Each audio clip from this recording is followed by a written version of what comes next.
Apricot delight సింపుల్గా టేస్టీగా ఎలా తయారు చేశాడంటే తను ముందు రోజు అయితే యాప్రికాట్స్ని వాటర్లో అయితే నానబెట్టేశాడు 24 hours. తర్వాత వాటిని షుగర్ వేసి బాయిల్ చేశాడనమాట. తర్వాత వాటిని మిక్సీ చేసేసుకున్న తర్వాత ఇలా ప్లెయిన్ కేక్ తీసుకుని దాన్ని లేయర్ కింద కట్ చేసుకుని బాగా పలుచగా దాని మీద యాప్రికాట్ సాస్ని అలాగే ఫ్రెష్ క్రీమ్ అలాగే కస్టర్డ్ మిల్క్ని కూడా తయారు చేసుకుని వాటిని కూడా వేసి లేయర్స్గా అంటే వీడియోలో చూపిస్తున్నట్టు ముందు ప్లెయిన్ కేక్, తర్వాత ఆప్రికాట్ సాస్, తర్వాత కస్టర్డ్ మిల్క్, తర్వాత ఫ్రెష్ క్రీమ్ వేసి అలా మళ్ళీ దానిపైన మళ్ళీ ఇంకో లేయర్ కేకు అలాగే కస్టర్డ్ మిల్క్, ఫ్రెష్ క్రీము అలాగే ఆప్రికాట్ సాస్ కూడా వేసి పైన డెకరేషన్ కోసం కొంచెంగా వేసి దాన్ని ఒక 3 hours అయితే ఫ్రిడ్జ్లో పెట్టాడు. తర్వాత తీసి సర్వ్ చేస్తే సూపర్ టేస్ట్ అయితే వచ్చింది.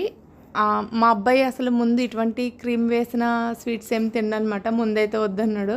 తర్వాత ఒక్క స్పూన్ టేస్ట్ చేసిన తర్వాత 2 bowls అయితే ఖాళీ చేస్తాడనమాట, అంత ఇష్టపడ్డాడు.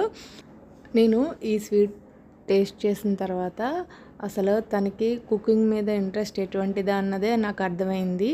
ఎందుకంటే అంత టెంప్టింగ్గా చాలా టేస్టీగా ఉంది. మేము అయితే 2 days ఎంజాయ్ చేసాం ఆ స్వీట్ని. మీకు నచ్చితే ఒకసారి ట్రై చేయండి.